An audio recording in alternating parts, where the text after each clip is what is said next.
Hi guys, I'm Jay and welcome to our first ever live stream.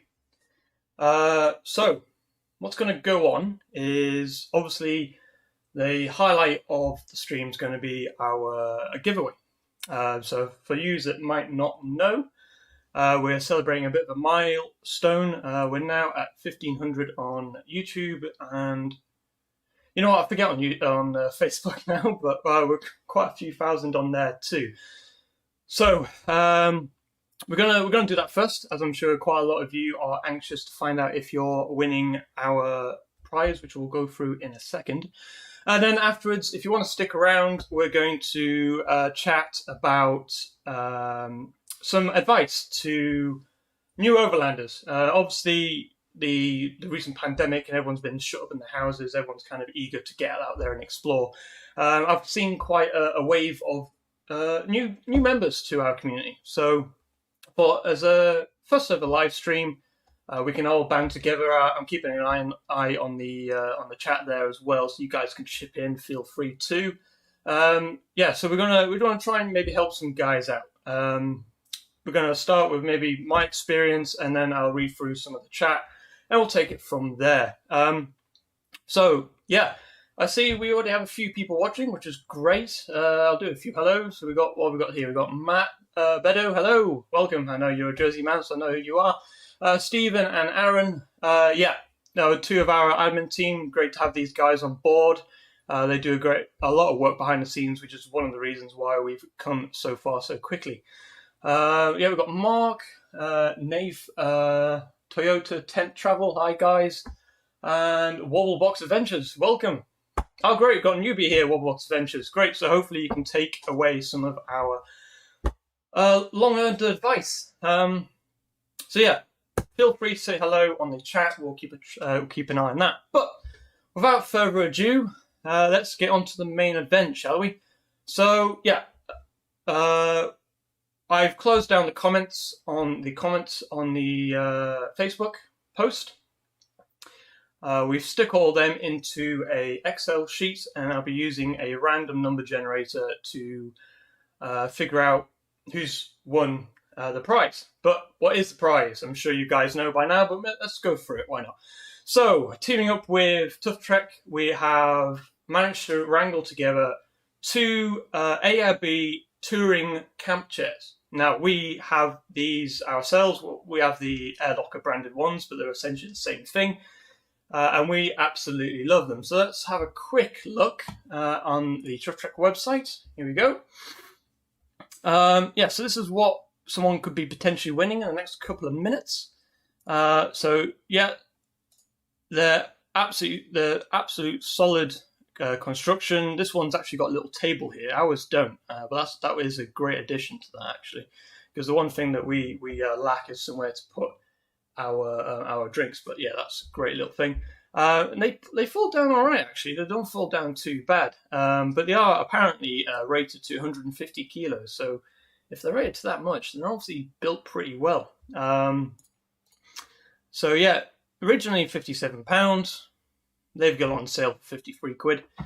So someone's going to walk away today with two of them. So great if you travel as a couple, which I'm sure a lot of people do. If not, you can give one to a mate, whatever you want to do.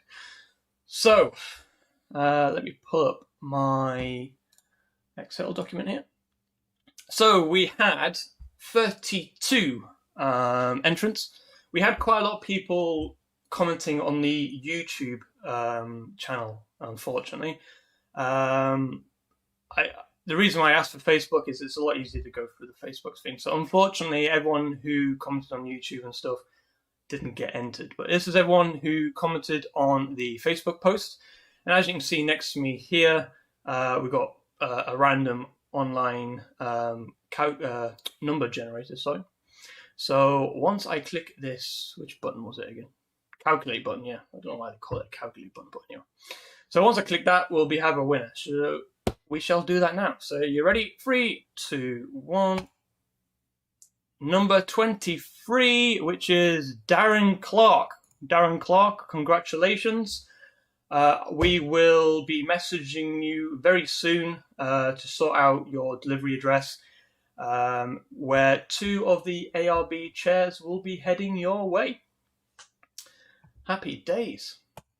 So, with that over and done with, we're going to get onto the subject of advice for new Overlanders. Like I said before, with the recent pandemic, we seem to have had a rise in people that are going to be looking locally as a means of escape. Obviously, they can't go on their nice package holidays anymore. So we've had a fair few new members, and it's always a hard kind of a way of starting out. How do I start out? What vehicle do I need? What equipment do I need? All that kind of stuff. So, me personally, we started out with a Suzuki Jimny, funny enough. It didn't really meant to be an Overlander.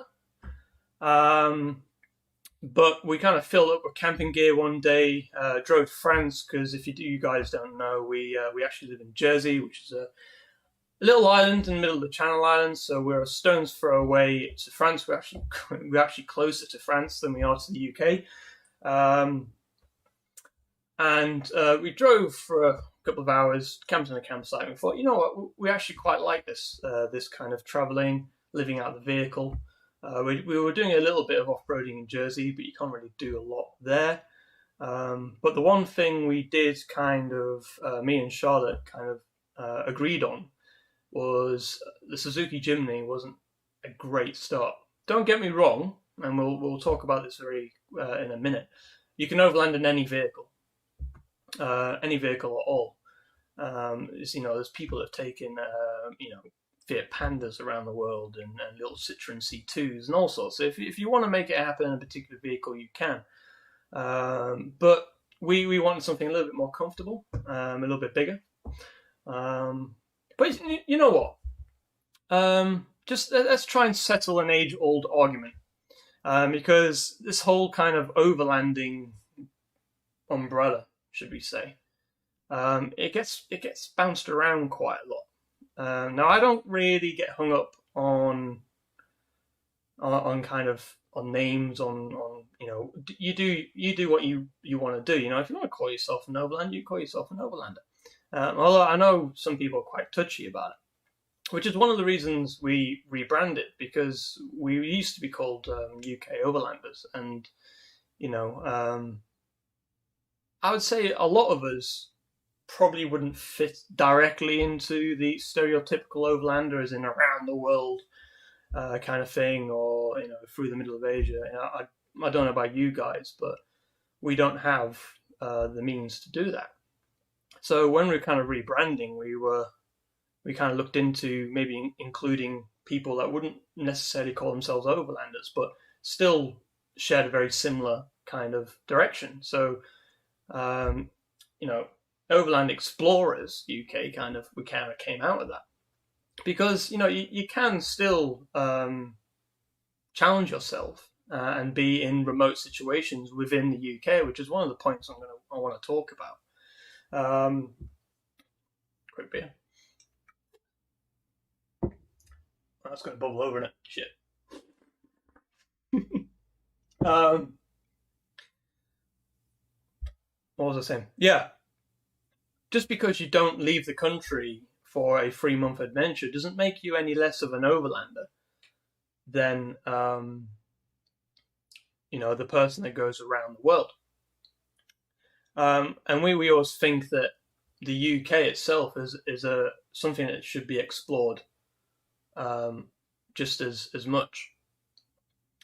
So, yeah, I think as long as you're kind of getting out there and actually testing the ground and, pushing yourself, then you can call yourself an overlander. Why not? If you can get overseas, great. If you can't, there's loads of guys in Australia and America which are taking on a lot of big challenges, and they get through more issues and bush mechanics and talking with the locals than some people do going around the world. But anyway, back on the vehicles. We opted for a Toyota Hilux dual cab, which I think makes an absolute great starter vehicle. But while I'm talking about this, feel free to drop what you drive in the comments below, and how if you decide to change vehicles halfway through. There is a slight delay on my feed here, so it might take me a minute or so to actually pick up on what you've said. But yeah, we ended up with a dual cab U, as Australians say. I went a little bit Australian then, didn't I? Which I think are very capable vehicles straight out of the box, sorry. Because a lot of people get tied up with, right, I've got my vehicle, I need a 3-inch lift, I need a winch, I need all this gear. When really, all you need is a 4x4 would help, a decent set of all-terrain tires, some camp gear, and off you go. Go out there and actually figure out what you want. You don't need that £1,500 rooftop tent. You don't need that 4-inch lift. You don't need that £12,000 winch to go off on your first trip. To me, the first trip, because we were on an island, we went to a local campsite. We kind of figured out how to set up our tent and stuff. Our first trip was to South UK, which doesn't, it's not a massive, not really a challenging thing, but I've never driven on the motorway before. Charlotte's never driven long distance as a passenger. We've never had to live out the vehicle for more than 2 or 3 days at a time. So to us, that was a challenge. And we slowly built up from there. Your first trip doesn't have to be the Pyrenees, or it doesn't have to be Morocco. It can be. If you've got the means to go away on a guided tour, then crack on, But don't let that stop you getting out there and actually figuring out what equipment you need. You're better off doing that when you're a stone's throw away from home, where you can just throw it all back into the car and escape back to home and figure it out, try again. So yeah, nothing stopping you from your relatively standard vehicle. The only thing I would say is, if you are going to do a bit of trailing, a bit of green laning, I would throw a set of decent grippy tyres on there. All-terrains as minimum. You can go muds, but I think most of us would take the all-terrains. Wobble Box Adventures there, T4 Synchro. Yeah, I actually looked at one of them because me dad was big into his VW vans at the time. There's not a lot of them on the island, or I would have picked one up because as long as you're, I don't know how capable they are off-road, if I'm perfectly honest, but for a lot of the stuff that Overlanders should be doing, they shouldn't really be putting themselves in a position where they're risking a lot of mechanical damage. But a T4 Synchro is perfect for the job. There's a couple of guys on the forum, or the old forum, that they're using 4x4 Mercedes Sprinter vans, and they went all over the place. Brilliant. You can live inside the vehicle.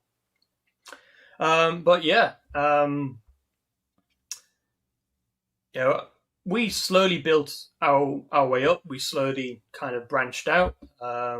Started in the south of the UK, and then we did the Lake District. We did the Midlands. Then we went up to the Scottish Highlands. We did the North Coast 500, which was a great break-in trip for a bigger trip, I'd say, because you're spending a lot of time on the road covering them miles. I think we did it in 10 days. There is a slight urgency to be on the road, but nothing, you still enjoyed yourself. That'd be a great trip for anyone who's starting out, the North Coast 500, because you do have points where you're quite remote. There was a few miles between villages, so you could be in a bit of a sticky situation. Mobile phone service was a little bit spotty at times, so it's kind of a good dipping the toe into remote travel. Mark's got a question here, which I'll try and quickly answer for him. He is currently running 265. Oh, sorry, this 65 R17 on your Hilux Invincible. You want to increase to 285 70 R17s. What suspension lift would you recommend? And do you need a body mount chop? Now, tyre size selection is, again, one of them things that are really down to preference. Ours, I couldn't remember what the metric measurements are, but I think they work out about just under 31s. We've found that very practical. We've got 1.5 inch, about 40 mil lift from Pedder's suspension on the front. We did have to, or the previous owner, did have to slice the plastic fender a little bit to get them to stop rubbing on lock. Bearing in mind they were mud terrain tires, which tend to be a tiny bit bigger than advertised. But if I was you, Mark, I wouldn't run anything more than 31s. Again, depending on what you want to do, if you want to go hard and you want to go out there and do the hardcore tracks, and going up to 33s, which seem to be the standard for some reason, might be an advantage for you. But we've coped quite well on 31 BFG mud trains, and our Cooper. I think the Cooper all-terrain tyres, which we did the Outer Hebrides on. We didn't do a lot of off-roading, did some gravel track and stuff, but even the all-terrain seemed to be better. So 30s, 31s, you should be all right. You shouldn't have to do too much other than a 1.5 45 mil lift on the front. From Pedder's suspension, I'd recommend Pedder's suspension. That we've had ours for a while, and there's been no issues whatsoever. Like I said, I'm a bit prone to a dual cab ute. I know Steve, one of our admins, have got a Isuzu, which he seems to love his. And our other admin, Aaron's got a Land Rover. Again, it's all down to preference. You can overland in pretty much anything, even a two-wheel drive van, you know? I can't remember what's his name, the YouTube channel name, but he went around all of Europe in a London Ambulance Service Mercedes. Two-wheel drive, rear-wheel drive, Julie's on the back, and he seemed to get himself into some decent places. So, it's entirely up to you vehicle-wise.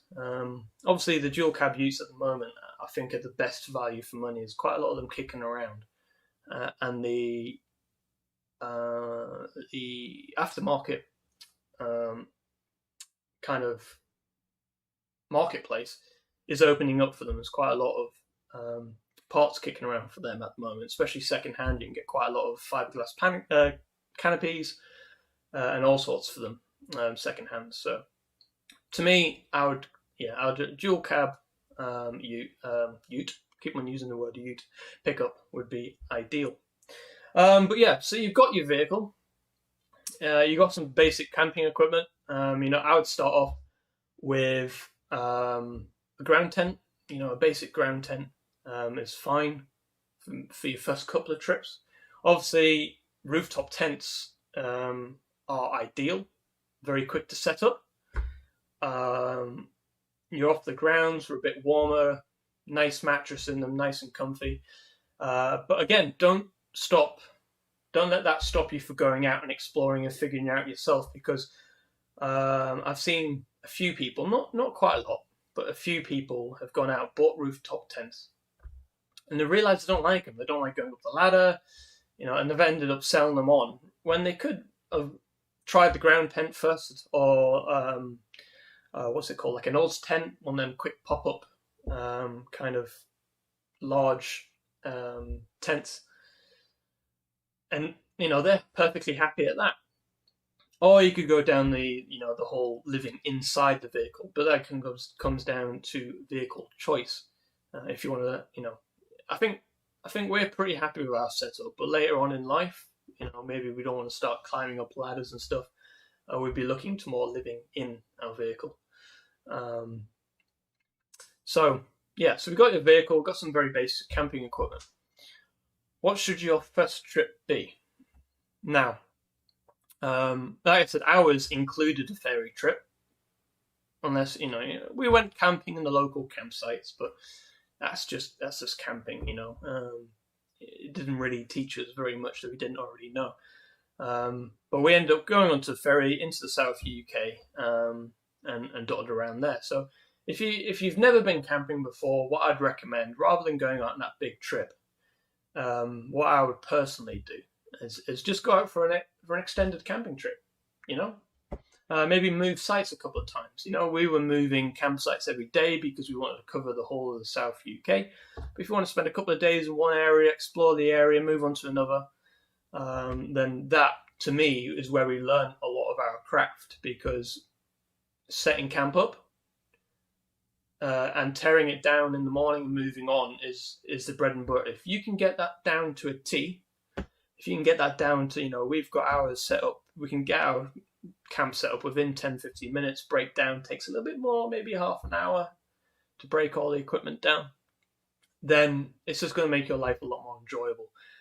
So if you're doing that when you're not, you're on the road every single day, you're only doing it 2 or 3 times a week, then I think that's where you'll learn a lot. Just grab a quick beer there while we what have we got in the comments there. I've gone with the Oz tent, which is hopefully the best of both worlds, ground tent and quick to pub. Yes, I've seen them. I've never used them myself because we went down the rooftop tent route and we liked it. I can see the advantage of the Oz tent. One of the biggest bugbears I have with our setup is once we're set up, that's it. We're stuck, really, because obviously it's attached to the vehicle.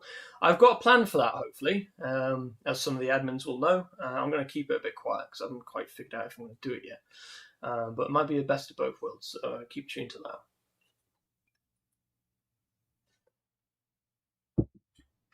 So yeah, stay relatively close to home for your first trip, I'd say. If you live in the Midlands, go to the lakes. If you live on the borders, go to Scotland. If you live down south, travel to the Midlands or Wales. Wales, that's quite a good place to start off with. Somewhere that, if it all hits the fan, you've got family or friends to help you out. Laning-wise, tag-along tours are quite good.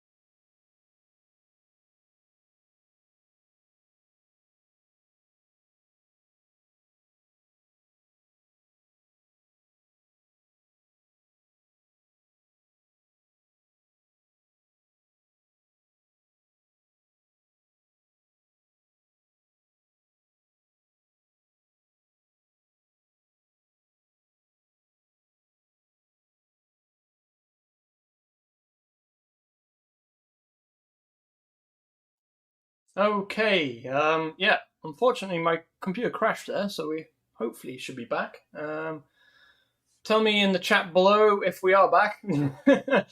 I wasn't expecting that to happen. Right, so, yeah, what was I saying? Cancun tour, yeah. So Cancun was a bit of one of the more, well, I wouldn't say extreme. He was, as the video suggests, we were doing kind of gentle tracks, and then it came to one track which, because we didn't have a locker, made it a lot more difficult to navigate. So we ended up doing a little bit of damage to the vehicle. We were unfortunate, but could have been a lot worse. But we learned a lot of things. We learned the capacity of the vehicle. We know the vehicle can do that. So I relaxed a lot more than I was in other trips when we were where we were actually, we're doing very basic stuff in Wales, for example, and our little heart was going a little bit. But there is an advantage to do the more technical stuff because you do grow in confidence. So we are back. Great. I don't know. My computer threw a wobble then and just completely crashed. So hopefully we're back on track. Yeah, if there's any issues, please tell me in the chat, which is obviously our first live stream. So obviously everything's not going to plan to begin with, but we'll see. So yeah, so tag along tours is an option. If you have any advice about these kind of things in the comments below, any questions, then please post and we give us something to discuss. Also, finding like-minded people. So there's loads of communities out there. There is, the local area groups, like Wales Off-Roading, all that kind of stuff. There's bigger groups like ourselves, which are more kind of nationwide orientated, which you can find like-minded people to go. Hopefully, when this kind of all quiets down, we can start meeting up regularly in large groups. My lovely UK team, Steve and Aaron, will be organising more meetups in conjunction with Overland Bound, which them guys are a member of as well. Then you're in safe hands. You have guys that are experienced and will more than happy to help you along, answer your questions, and have a beer around the campfire and swap some stories. What else is there? You can do it solo. So if you want to get out there, you don't want to go out in a group. You just want to get out there and figure it out for yourself, as long as you do it in a safe manner.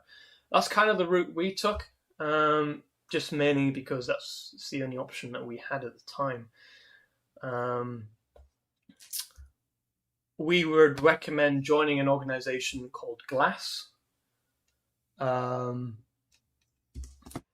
You're right, Mark. It is a little bit harder to find Overland enthusiasts in Jersey. I'm assuming you're Jersey-based. There's only a handful of us out there which seem to have rooftop tents, which is a good indicator for an Overlander. Maybe we should start getting something together so we can start doing some group trips. I don't know. We'll have a chat later. So an organisation called Glass, if you haven't heard of it, it's the Green Laners Association, blah, I don't know what the S are. I've forgotten, if I'm perfectly honest. We are a member. I think we're an associate group. I think that's something we call. Basically, we promote their values. They are a charity which are fighting very hard in the background to keep public byways open to the public, which I've heard is quite a big battle. Lots of legal stuff going on. But they have a really good resource called Trailwise, which is unfortunately only online. It's not an offline thing, so it's more of a pre-planned kind of thing, but it has as up-to-date information as they can provide. Shows you, you go to a certain area, Wales, for example, go to a certain area of Wales, and it will just be absolutely dotted with different coloured lines depending on the classification. I won't be going into that too much now because that's another subject in itself, Greenlanding in the UK.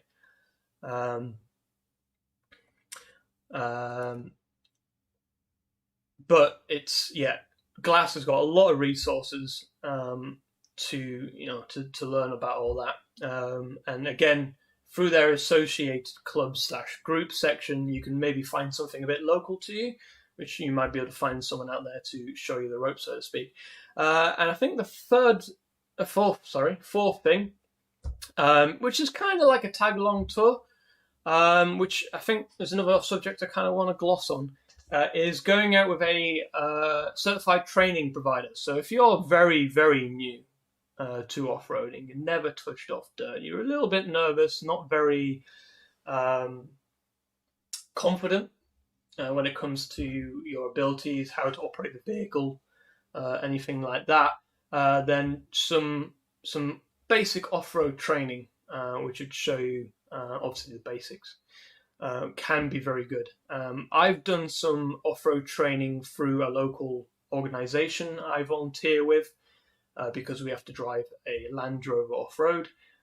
And it's great how and when to engage four-wheel drive, how to engage diff lock if you have it,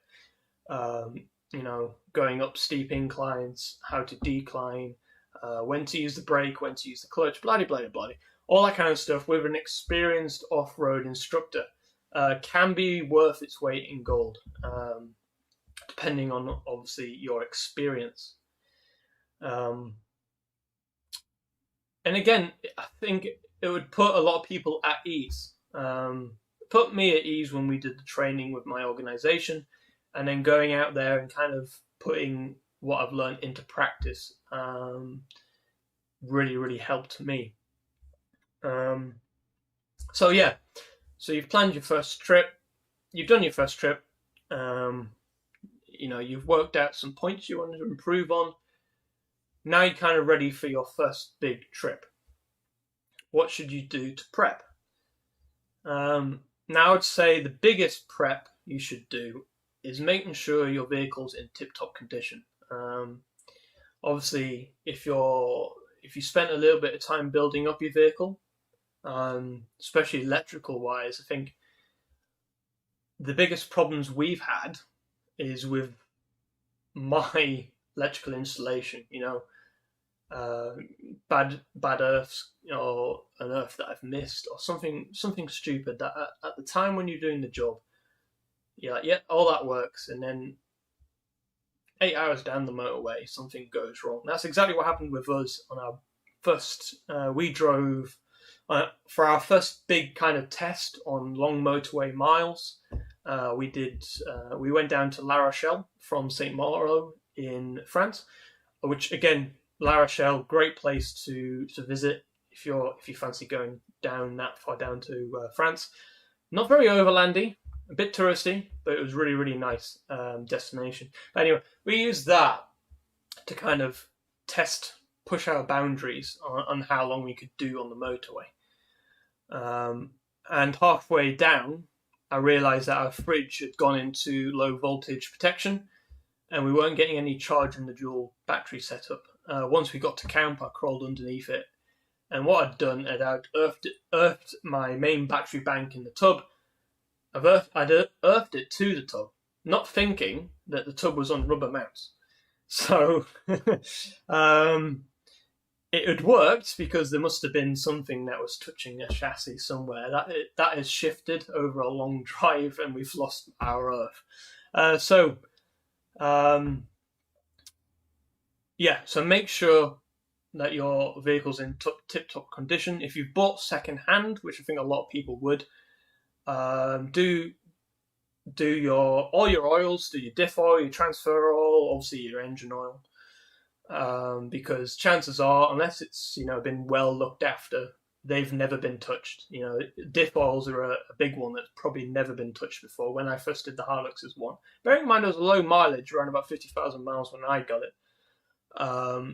It was jet black and like treacle when the diff oils came out. And if you're going to be doing a lot of off-roading, there's a lot of strain on the differentials. So it's definitely worth doing that. Transfer box for similar reasons. If you have an automatic, again, automatic versus manual is completely different debate. We went with a manual. We went with an auto just because that's what we could get our hands on. But whatever you want to drive, if you want to drive an auto, you drive an auto. Today's modern autos are just as good, if not better, off-road. There was an argument for the older, 4 to 5 speed auto gearboxes that would hunt around off-road. They wouldn't know what gear to be in. But now you've got modern 6, 7, 8, 9 speed autos. They normally find a gear they like to be in, or you can even lock them into gears. I don't know if Steve will tell us in the chat there, but I'm pretty sure you can lock his Isuzu D-Max into a specific gear if it is auto. I don't know if it is auto, mate. Can't do that with the Hilux. We've just got 3, 2, and low, which kind of locks it within a range. But anyway, I'm going off on a tangent. So do the auto box. And then you should be set. You know, depending on how remote you're going to get. If you're going to go away with a tag-along tour to Morocco, which again is perfectly fine, you can do that. You wouldn't have to do a massive amount because they've done all the legwork for you. If you're going to be doing something outside of Europe, maybe into the Outer Hebrides, some of the Highlands, I would invest in a little bit of training, specifically first aid training. We've touched on this on the channel before. Get yourself some decent gear. I kind of base what training you should be on depending on how far away help is if you called 999, or if you even allowed, if you can call 999 depending on where you are. You know, middle London, you get your 12-minute response time. Out in the Outer Hebrides, I don't know what their response times are, but they can, you know, I'm assuming they can be 15, 20 minutes, half an hour maybe an hour depending on where you are. How are you going to look after your girlfriend, wife, husband, boyfriend, children, if you're taking children with you, for that hour, half an hour, without a paramedic there? So you need to think about that. Again, if you're going away with other people, they might have the skill sets there, but even a basic first aid course, I'm quite passionate about this because of what I do when I volunteer. People overlook the whole first aid thing. I've lost my camera, which is not going very good. I might have to be back 2 seconds.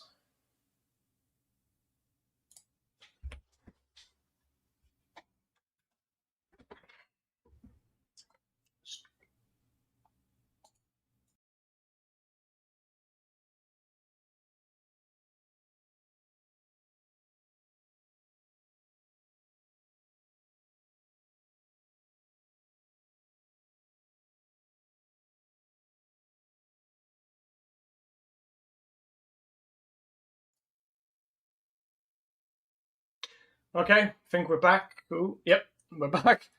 I really need to get this setup kind of figured out. I'm running off batteries in my camera. I think my camera battery died, so funny enough, I had one on charge. So, yeah. So as I was saying, where's my chat gone? Let's get your chat up so I can see what you're saying. Yeah. So now we're back. Hopefully this will be the last time I'll have to do that. We'll probably be wrapping it up in the next 10 to 15 minutes anyway. So if you have any questions that you want to cover, send them down now and I'll try and cover them best I can in the chat below. And yeah, in the next 10, 15 minutes. So yeah, first aid training. The one piece of training I would kind of definitely get on is very minimum the basic first aid training. If you're going to be maybe looking after a casualty for longer than 30 minutes or so, I'd maybe bump it up to a first responder type of training. But if you're interested in that, we do have a video on our YouTube channel. So, yeah, I'm going to throw it out to you guys. If there's no questions, I think we'll call it a day. I've probably chatted for long enough. We've been on for about 40 minutes now. So, yeah, throw it down. Am I planning on visiting the UK this year? You know, I would love to. One of my favourite trips was the Outer Hebrides. We met some really good people there. I met Aaron there. We were planning, before all this kicked off, we were planning on all meeting up in Wales. Well, actually, no, we were planning to all meet up in the Pyrenees because the Pyrenees is something I've always wanted to do. We haven't gone much further down south than La Rochelle because we wanted to do the UK. We wanted to give UK a bit of justice because there's a lot of ground to explore in the UK. People are quite quick to jump on a ferry and disappear off to Morocco, but there's some quite exciting places within the UK itself. So we were planning on doing Wales because the Pyrenees fell through due to people's commitments. Because Wales is, again, we've done Wales, but we did a day's off-roading in the north, days off-roading in the south, and then that was it. We kind of missed the middle. So we're really looking forward to that. But I don't know if Mark's still here, but Mark will testify. Getting off island is very difficult for us, especially with the whole COVID thing. Where I work is quite sensitive to COVID. So they're quite strict on making sure that you do your isolation period and stuff, obviously, as everyone should be doing. But they definitely don't want you back earlier than you should be. So unfortunately, I think this year we won't be able to do a trip, which, to be fair, gives me a bit of space to do a bit of work on the Hilux, because we're coming up to 100,000 miles on the clock. So we are due for a water pump, timing belt, etc., etc. Big front end job, and maybe a little bit of work on the rear end. Like I said, I'll keep that to myself. But me and my admin team have been throwing some ideas around. But yeah, I was hoping to do the UK. Maybe we can. Never know. It might open up. It opened up for a brief period last summer. If there's enough green areas, then we might make a dash for the border, so to speak. If you've been keeping an eye on our channel, I've recently bought, Charlotte will get on it, a KTM 390 Adventure. Small little adventure bike to try and, coast into some two-wheeled adventures, which, again, I was planning on kind of getting my teeth into in the UK, because over here, there's not a lot of opportunities for off-roading, which is unfortunate. Warmest place in the British Isles, could be worse places to live, but getting off the island is expensive.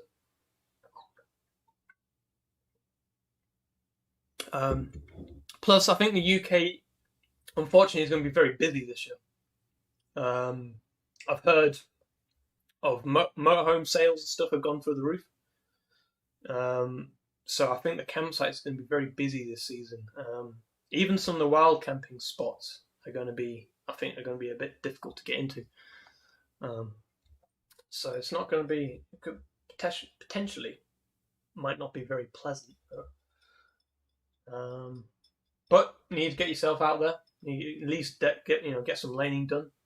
In my advice, I'd use this time to sort out the jobs on the vehicle, get some training in, and sitting in front of a map and planning that big adventure you've been wanting to do. Plotting down some routes, and giving yourself something to look forward to, I think, is the biggest thing in this situation. I don't know about you guys, but it's been hard sometimes. It's been hard sitting at home when we all want to be out there exploring new areas and pushing ourselves. But yeah. Right. If there's no other questions, I'll give it a couple of minutes, because I've got a 30 to 45 second lag on my chat for some reason.